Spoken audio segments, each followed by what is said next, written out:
Hello guys, आपका मेरे channel smart study में स्वागत है। आज हम शिक्षा निदेशालय की तरफ से दी जाने वाली मूल्यांकन कार्यपत्रक नंबर 5 करेंगे, जो कि क्लास 8 की है और सब्जेक्ट है गणित।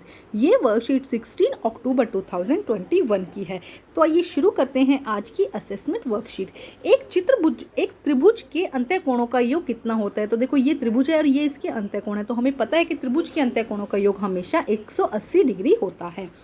क्वेश्चन नंबर 2, एक षटभुज के बाह्य कोणों का योग कितना होता है। कि देखो, षटभुज मतलब जिसकी भुजाएं कितनी हो, 6, तो उसके बाह्य कोण, तो ये वाले जो कोण है ये क्या कहलाएंगे, उसके बाह्य कोण कहलाएंगे। तो बाह्य कोणों का योग कितना होता है, तो हमें पता है कि एक बहुभुज के बाह्य कोणों का योग हमेशा 360 डिग्री होता है। तो इसका आंसर कितना हो जाएगा, बी यहाँ पर आंसर हो जाएगा। क्वेश्चन नंबर 3 देखते हैं, एक चतुर्भुज में कुल कितने अंतःविकर्ण हो सकते हैं। तो देखो, ये रहा चतुर्भुज, इसमें कुल कितने अंतःविकर्ण हो सकते हैं, तो 2 इसमें अंतःविकर्ण हो सकते हैं। कोई भी चतुर्भुज है उसके अंदर कितने अंतर्भुज हो सकते हैं, 2 अंतर्भुज हो सकते हैं, अंतःविकर्ण हो सकते हैं। क्वेश्चन नंबर 4 देखिए, क्या कहा गया है कि फुटबॉल में काले रंग की आकृति कौन सा बहुभुज है। तो देखो, यहाँ पे हम भुजाएं गिनते हैं, 1 2 3 4 5, तो 5 भुजाएं हैं, तो कौन सा बहुभुज बन जाएगा, पंचभुज। इसका आंसर क्या हो जाएगा, डी आंसर हो जाएगा। इसी पर क्वेश्चन 6 आधारित है कि फुटबॉल में सफेद रंग की आकृति कौन सा बहुभुज है। हम देखते हैं कितनी भुजाएं हैं इसके अंदर, सफेद वाले में 1 2 3 4 5 6, तो 6 भुजाएं हैं। जब 6 भुजाएं होती है तो हम उसे क्या कहते हैं, षटभुज कहते हैं। उसे क्या कहा जाता है, षटभुज कहा जाता है। तो हमारा आंसर क्या हो जाएगा, यहाँ पर हमारा आंसर सी हो जाएगा। तो ये था हमारा 5th क्वेश्चन का आंसर।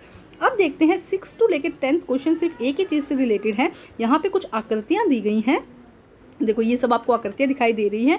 तो बॉक्स में दी गई आकृति को देखिए और बताइए कि कौन सी उत्तल है, अवतल है, समभुज और विषमभुज है। तो देखो, उत्तल और अवतल में से हमें बताना है कौन सी है, सम और विषमभुज में से हमें बताना है। तो देखो, उत्तल क्या होती है, जिसके इस तरह की आकृति जिसमें जितने भी विकर्ण है वो क्या बने, अंदर की तरफ बने, तो उसे हम क्या कहते हैं, उत्तल आकृति। और अवतल आकृति किसे कहते हैं, जिसमें विकर्ण क्या बने, बाहर की तरफ। हमने ये पिछली ही वर्कशीट में समझा था। समभुज जिसके अंदर सारी भुजाएं बराबर होती है, और विषमभुज जिसके अंदर क्या होती है, सारी या कोई एक भुजा बराबर ना हो, मतलब कोई भी भुजा अगर बराबर नहीं होती तो विषमभुज में आता है। तो यहाँ पे इस तरह से 6 to 10 तक क्वेश्चन दिए गए हैं जिन्हें हमें करना है। तो हम इसको इजी बनाने के लिए यहीं पर इसके सामने लिख देंगे। आप साथ साथ में आकृति बनाइए जाइएगा और साथ साथ में अपनी क्वेश्चन को सॉल्व करते जाइएगा। जैसे कि आकृति नंबर 1 में क्या है कि ये कौन सा भुज है और इसमें विषमभुज है या समभुज है। तो आइए सॉल्व करते हैं इसको। तो देखो, हम इसे सोल्व करते हैं। सबसे पहली आकृति नंबर, क्वेश्चन नंबर 6 हो जाएगा। ये क्या है, क्वेश्चन नंबर 6।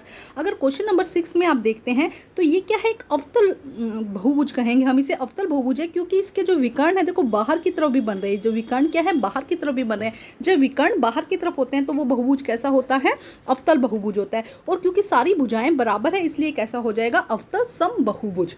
उसके बाद नेक्स्ट देखो, नेक्स्ट ये क्वेश्चन नंबर 7 है। इसके अंदर जितने भी विकर्ण बनेंगे वो इसके अंदर ही बनेंगे। जितने भी विकर्ण बनेंगे वो क्या बन रहे हैं, इसके अंदर ही बन रहे हैं, इसलिए ये उत्तल बहुभुज है। और सारी भुजाएं बराबर है इसलिए उत्तल सम बहुभुज हो जाएगा। क्वेश्चन नंबर 8 देखिए, 8 में जो आकृति दी गई, आकृति नंबर 3 हो जाएगा ये। इसमें देखिए क्या है, इसके विकर्ण बाहर की तरफ भी बन रहे हैं। देखो, ये 2 विकर्ण क्या है, बाहर की तरफ बन रहे हैं, इसलिए ये क्या हो जाएगा, अवतल बहुभुज हो जाएगा। जब विकर्ण बाहर की तरफ बने तो क्या हो जाता है, अवतल बहुभुज। और यहाँ पर देखो, और ये क्या है, क्योंकि इसकी जो आकृति है, जो अगर भुजाओं का आकार देखें तो अलग अलग है, इसलिए ये क्या हो जाएगा, विषम अवतल विषम बहुभुज। क्वेश्चन नंबर 8 में क्या हो जाएगा, अवतल विषमभुज। क्वेश्चन नंबर 9 में देखिए, यहाँ पर ये आकृति क्या है, देखो इसके अंदर जितने भी विकर्ण हैं वो क्या बनेंगे, इसके अंदर ही बनेंगे, इसलिए उत्तल बहुभुज हो जाएगा। और सारी भुजाएं बराबर है इसलिए सम बहुभुज हो जाएगा। तो इसका आंसर क्या हो जाएगा, उत्तल सम बहुभुज। क्वेश्चन नंबर 10 देखिए, ये क्या है, क्वेश्चन नंबर 10 में आकृति यहाँ पे क्या है, देखो ये बहुभुज क्या बन रहा है, बाहर की तरफ बन रहा है। मतलब कि क्या है, हमने कहा कि अगर बाहर की तरफ बनता है तो क्या हो जाता है, अवतल। और क्योंकि आकृति क्या है, यहाँ पे जो भुजाओं का आकार है वो अलग अलग है, इसलिए अवतल विषमभुज। इसका आंसर क्या हो जाएगा, अवतल विषमभुज। तो ये थी हमारी आज की असेसमेंट वर्कशीट कंप्लीट करके अपने टीचर से चेक करवाइए और प्लीज़ मेरे चैनल को लाइक कीजिए, सब्सक्राइब कीजिए और शेयर कीजिए। Thank you guys.